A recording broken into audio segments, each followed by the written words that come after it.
Hi, this is Professor Fernandez, and we are going to work in this video on Module 3 of Lesson 7. The topic here is directional derivatives. So I teased a little bit of this content in the previous video for Module 2, where we were talking about looking at the level curve to a function f of x, y, and then looking at a point on that level curve, like this point here, x0, y0, and then trying to think about if I followed the gradient onto if I followed in the direction of the gradient, and I create a little path for myself, I would end up perhaps at another level curve and then follow the gradient there, and I would maybe get what's called a path of steepest ascent.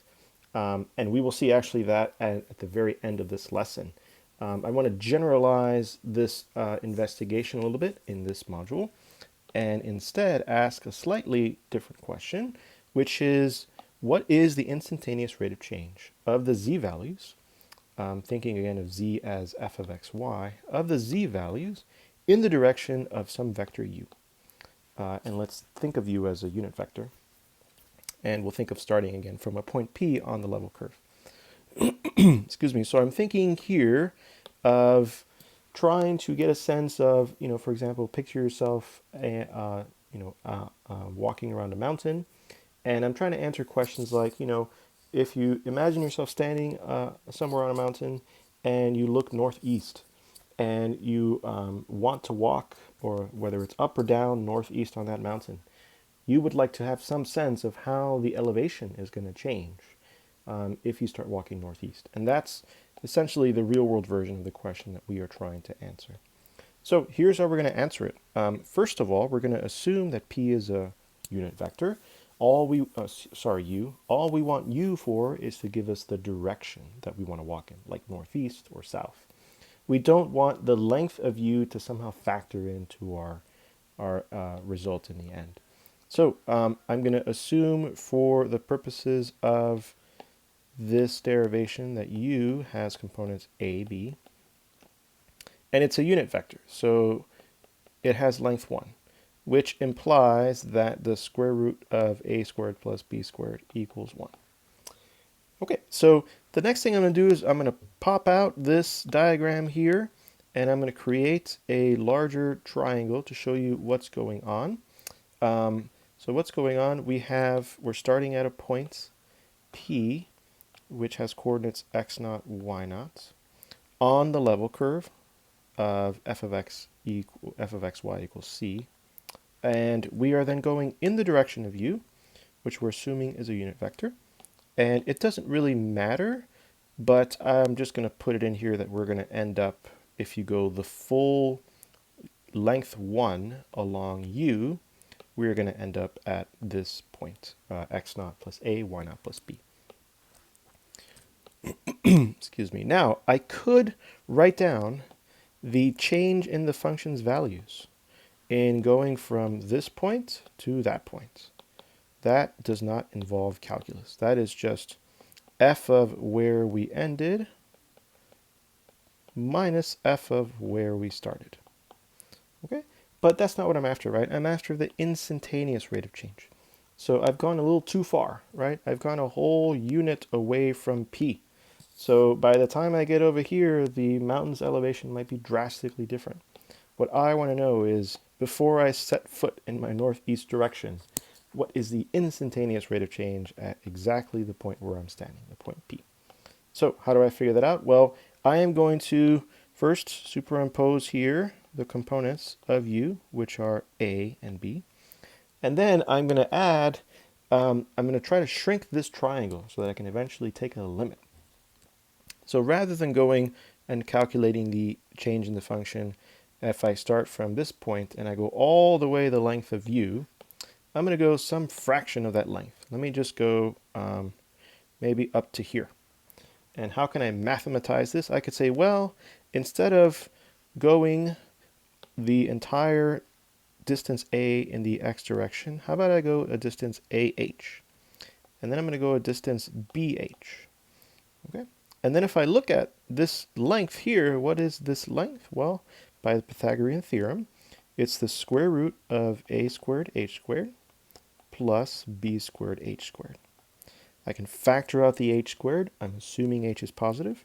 So the square root of h squared gives me h, and I'm left with square root of a squared plus b squared, which I've assumed is 1 because u is a unit vector.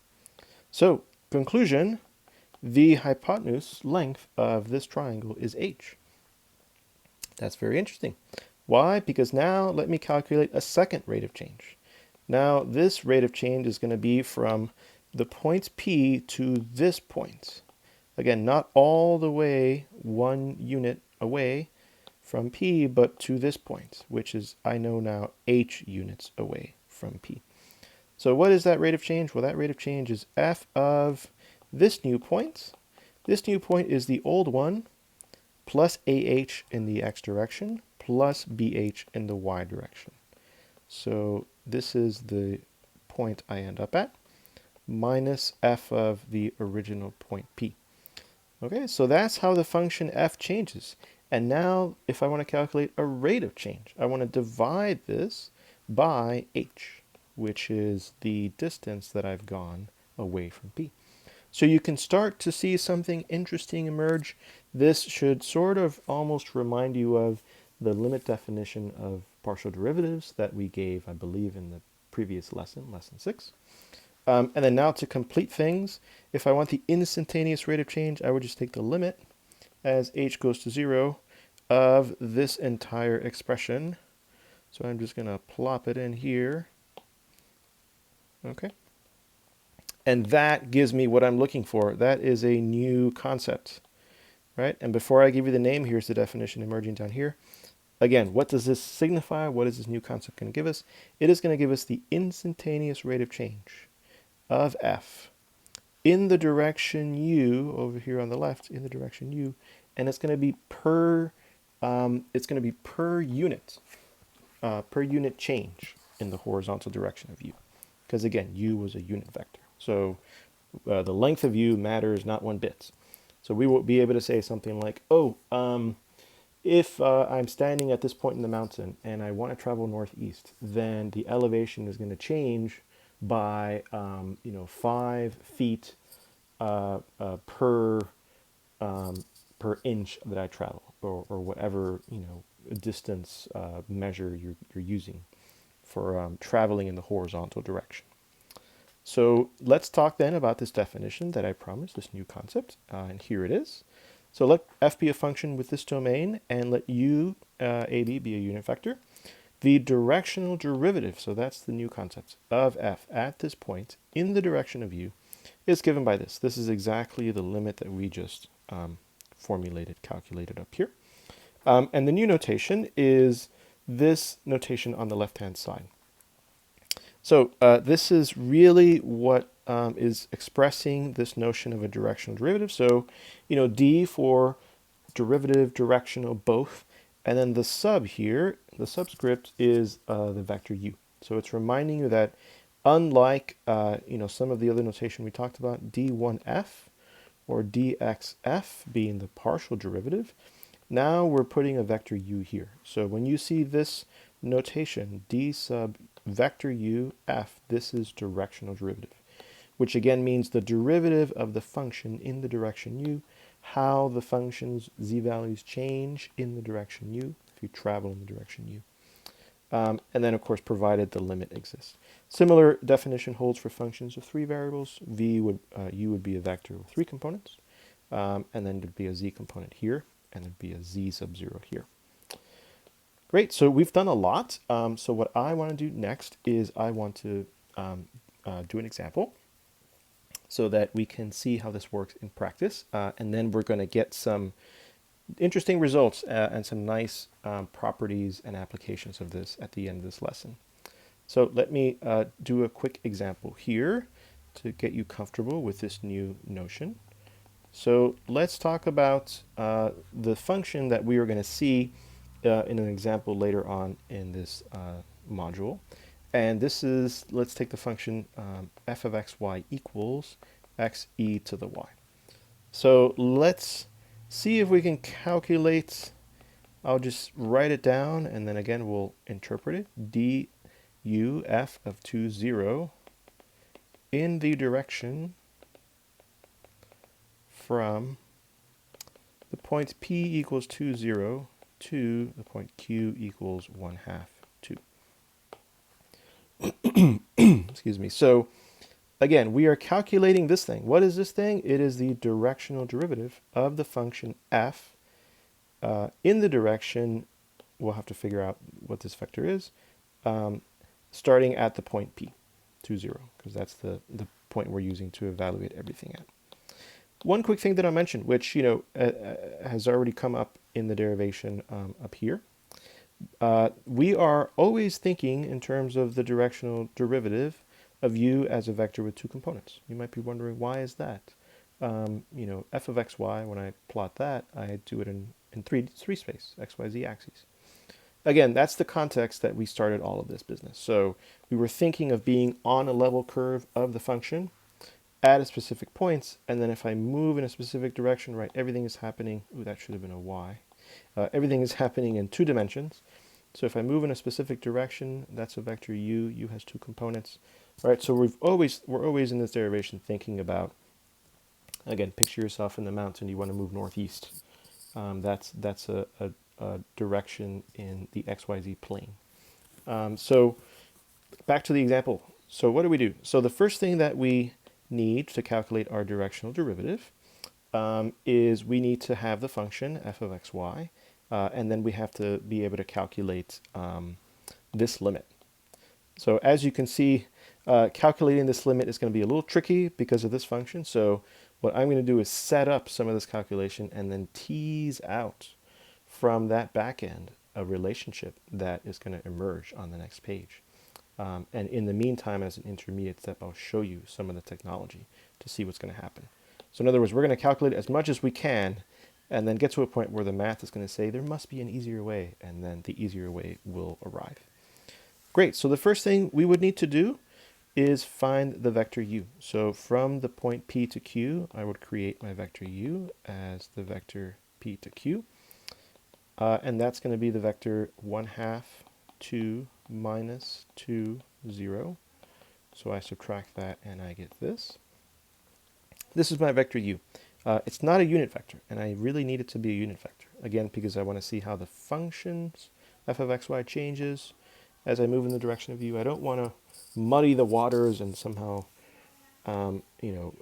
also have to deal with the length of u. I just want its direction. So I make it into a unit vector by dividing it by its norm. So what is the norm of this vector? Let's just calculate it over here. The norm is the square root of this squared plus this squared. So that's 9/4 plus 4. Simplify that, ends up being 5/2. So I'll save some time there. So if I now divide the vector u by its norm, what I get is minus 3/5 and then 4/5.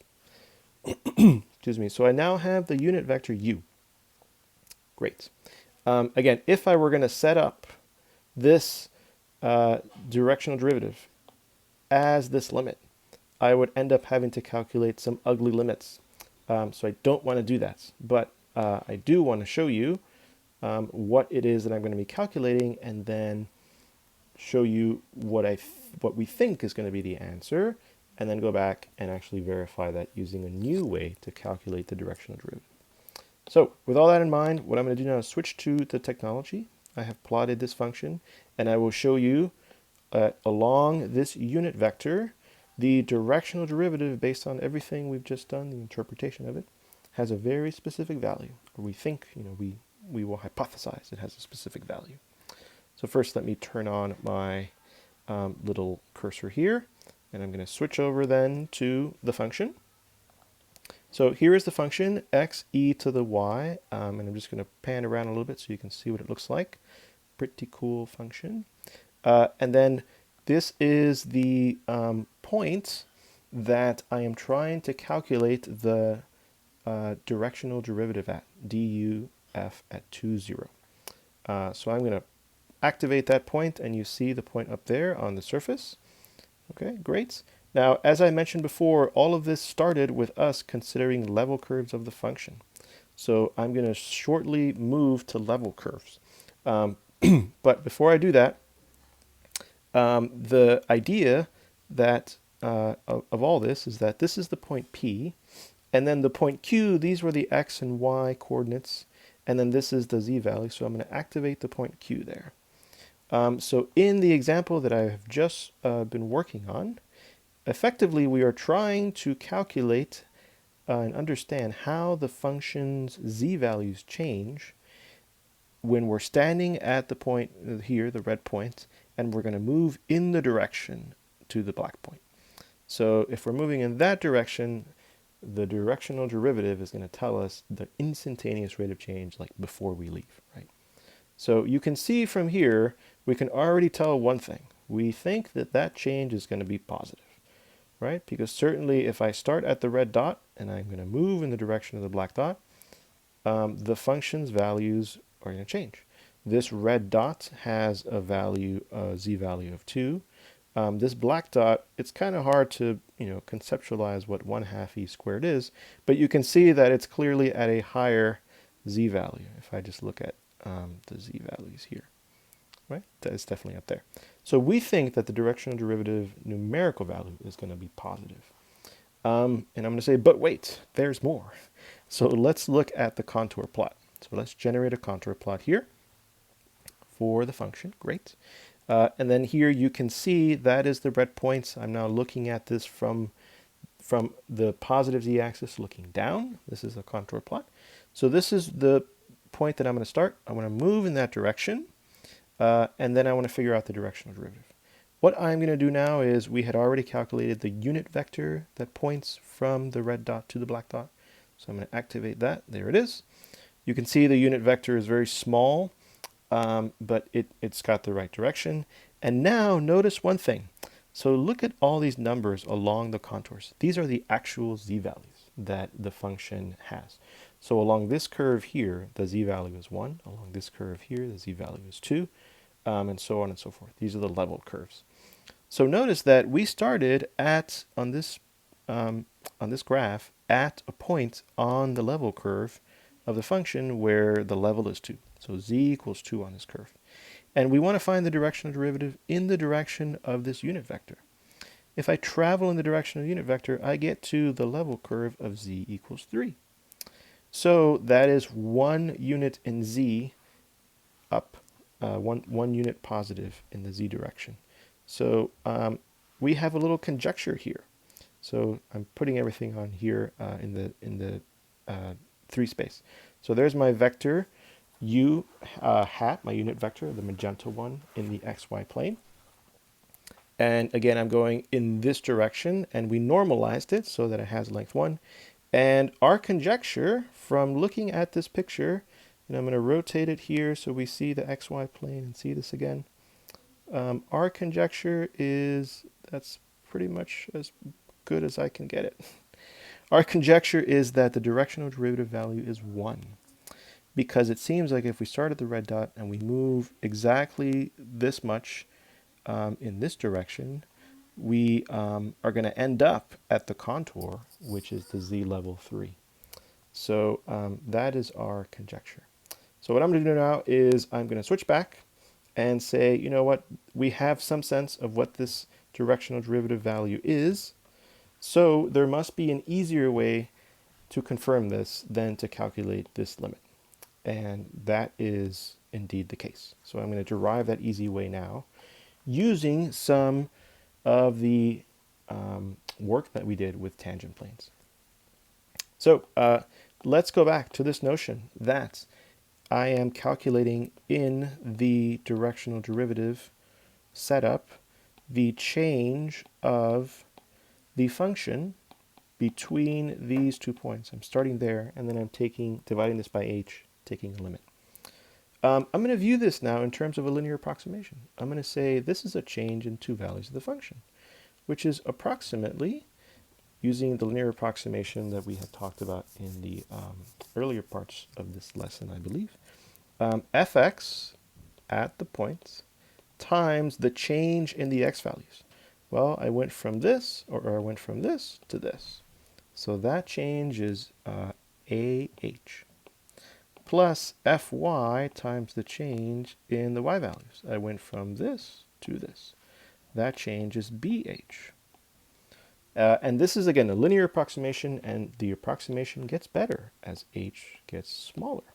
And remember, in my directional derivative definition, I'm taking h to 0. So actually, this approximation is going to get real nice and close as h goes to 0. So notice here that if I factor out in h, I have fx of x naught y naught times a plus fy of x naught y naught times b. And then if I divide, I will have delta f over h, right? Divide here by h, approximately get rid of this h. It's going to be approximately this part over here, this part.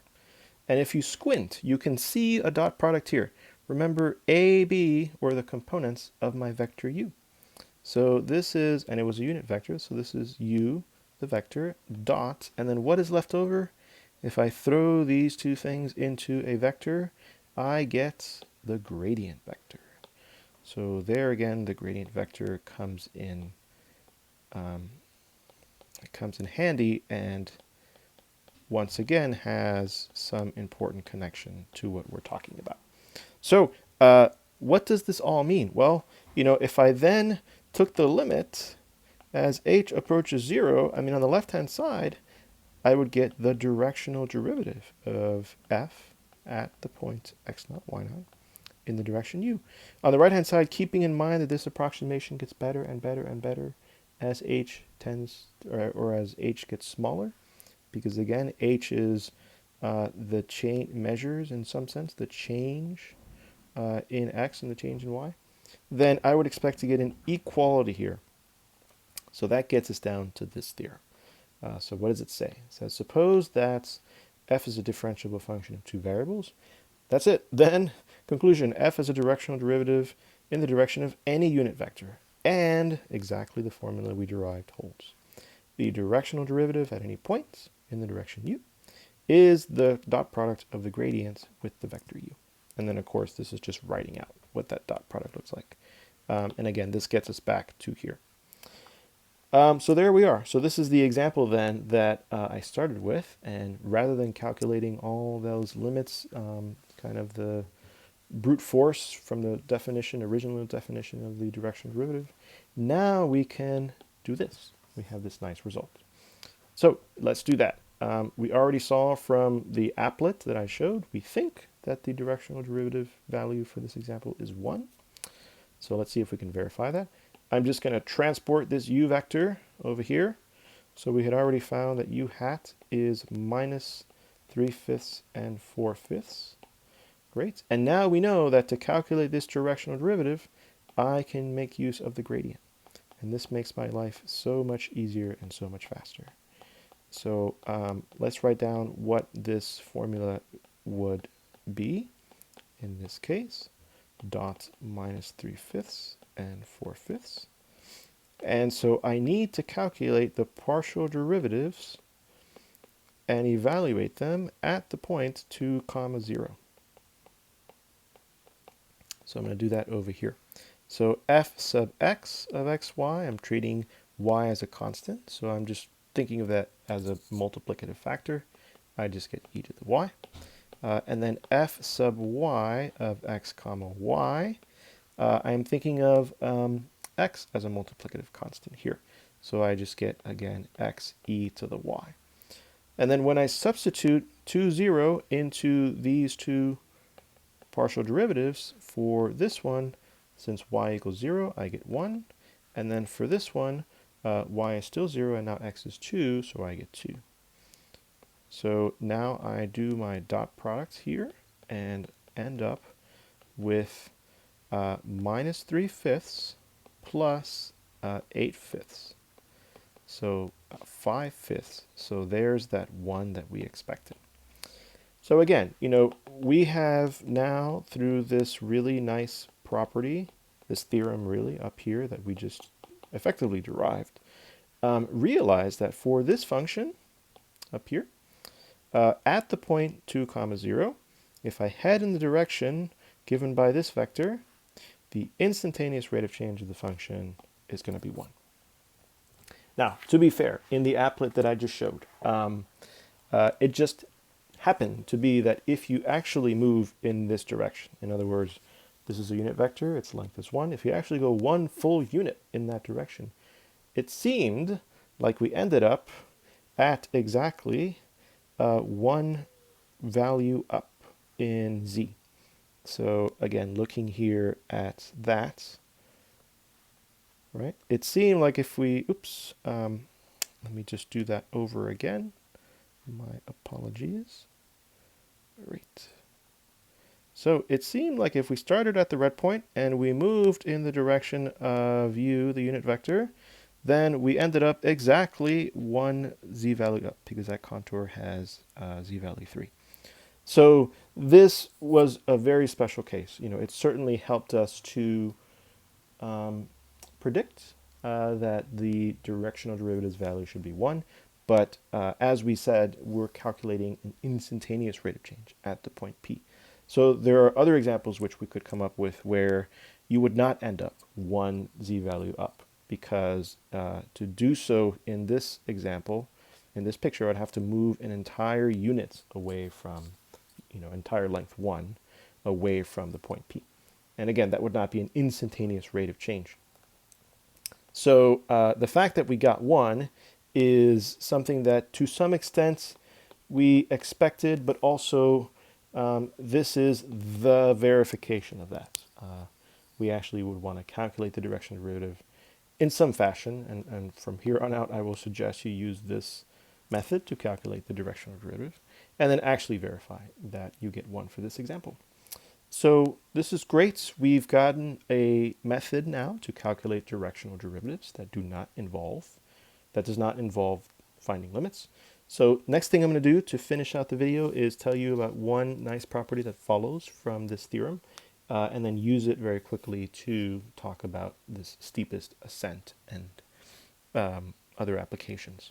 So if I go back to this way of thinking about and calculating the directional derivative as a dot product with the vector u, you might remember that the dot product from long ago, we had, I believe, maybe even lesson 2, derived a formula for it, or discussed at least, that relates the actual dot product, the numerical result of it, to the cosine of the angle between the two vectors, in this case the gradient and the unit vector u. So remember that the length of u is 1. So I can further simplify here because it's a unit vector. So I can further simplify this to that. So now what is this telling me? This is telling me that the directional derivative, first of all, one thing I should have mentioned, the dot product is a number, so the directional derivative is a number, right? So that kind of makes sense. And here we are seeing that again. This is a number, this is a number. In other words, the directional derivative is not a vector, for example. So this is yet another way to understand what the directional derivative is measuring, and that's kind of where I'm heading. It is measuring a multiple of the gradient, effectively. So more specifically, a multiple of the length of the gradient. And because theta is the angle between u and, in this case, the gradients vector, we have lots of interesting possibilities. So the maximum value of cosine of theta is 1. And that value happens when theta equals 0. So this product equals the norm of the gradient when theta equals 0. And what is theta? The angle between u hat and the gradient. So when theta equals 0, they point in the same direction. So when u hat points in direction of the gradients at fy, at xy. Okay, so this is cool. So if I am standing at my mountain and I'm looking around, figuring out where to take my next step, if I calculate the gradient at that point, and that is a vector, it's going to yield a direction, and I decide to walk in the direction of the gradients, then that will represent the largest increase, because this is a positive number, the largest increase in z. So the largest, the maximal increase in z. I can play this game the other way. So the minimum value of cosine theta is -1. And that happens when theta equals pi. Again, theta is the angle between these two vectors. So, so I should have said here equals, so equals the negative of the value of the gradient at xy when u points in the opposite direction of the gradient. Okay, so back to your mountain, you're standing there, you're figuring out where to walk next, you know the direction of the gradient. If you walk in the opposite direction, then you are going to experience the largest negative change in z. Sometimes this is called the direction of minimal increase.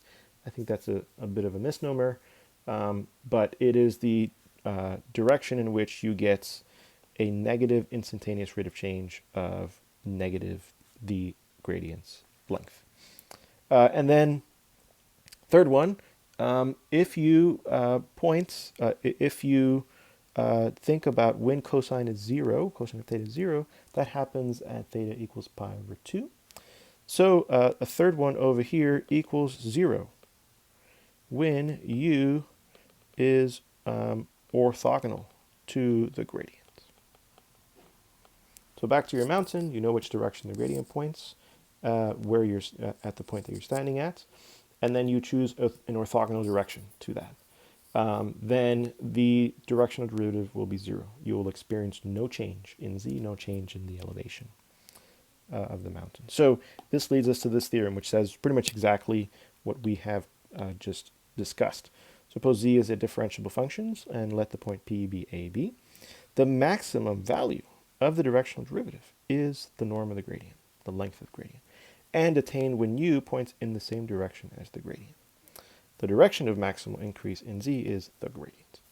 The minimum value of the directional derivative is negative the length of the gradient, attained when u points in the opposite direction of the gradient. So that's up here. The direction of minimal increase. So this phrase is used in your textbook, the Apex textbook. Again, I would think of this as the direction of maximum decrease. Minimal increase sounds like it's still increasing, but just not as much, when in fact, the directional derivative is negative, a positive number, so it's negative. So you have a decrease in the function. And then, of course, analogous results hold for functions of 3 or more variables. So to finish up our lesson, we're going to go back to the same function we've been using for this video, and then ask these 2 questions. In what direction does f have a maximum rate of change at p? We know the answer. The maximum value of the directional derivative occurs when the direction is in the direction of the gradient. So in what direction does it have a maximum rate of change? In the gradient's direction at that point, which, I'll save the scrolling up. We had calculated to be the vector 1, 2.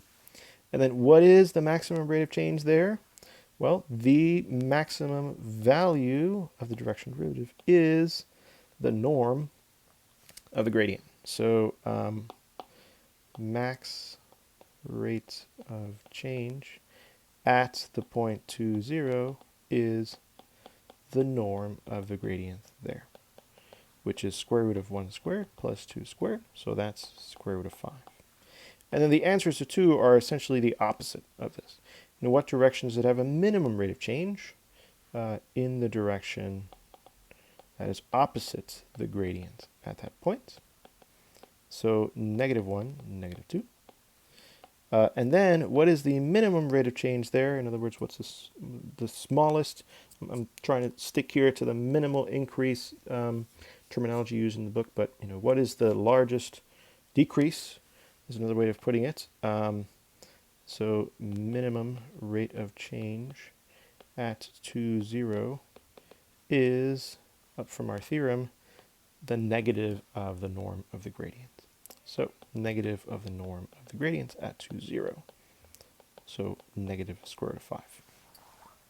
Okay, so very quickly I'm going to switch over and just show you this on the function and try to convince you that this makes a lot of sense. So here's our points P over there, the red dots. And if I just zoom in there, we calculated the vector u over here And this was the vector that we use for our directional derivative.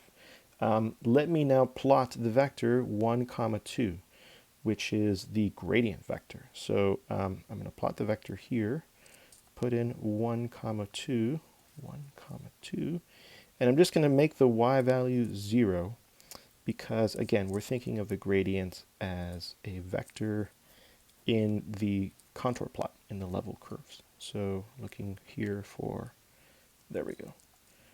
Great. So I'm going to turn off this vector.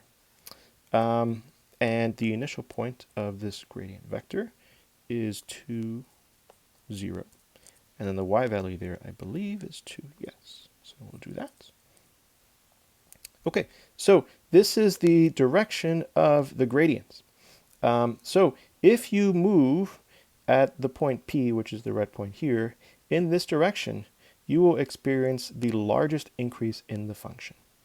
If you move opposite this direction, you will experience the largest decrease in the function.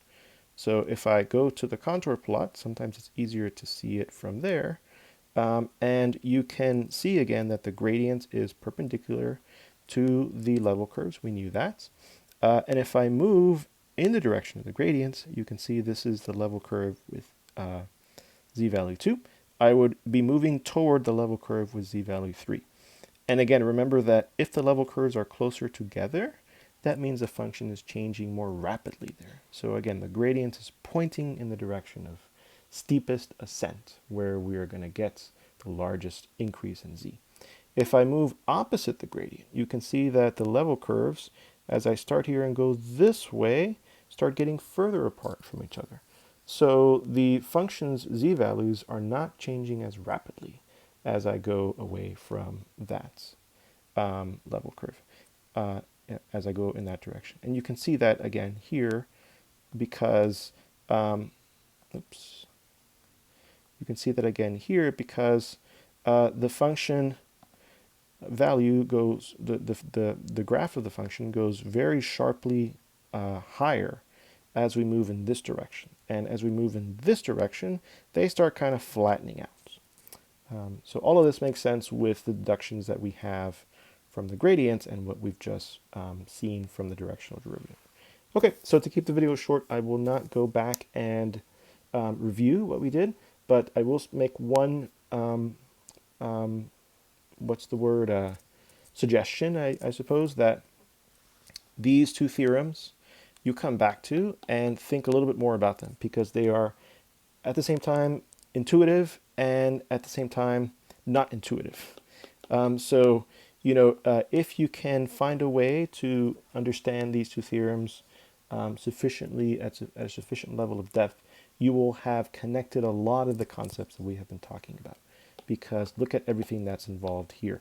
You know, we're talking about a dot product, we're talking about the gradients. Over here, we got to this theorem by looking at the cosine, the angle version of the dot product. And then what results is the directional derivative. So if you can make an effort to really understand these two theorems fairly deeply, then that will mean that you really have a grasp on a lot of the things we've been talking about in the past few lessons. Certainly, last thing I'll mention, the gradients involves calculating partial derivatives. So that will even take you back to lesson 6. Okay, so I will see you in the next lesson.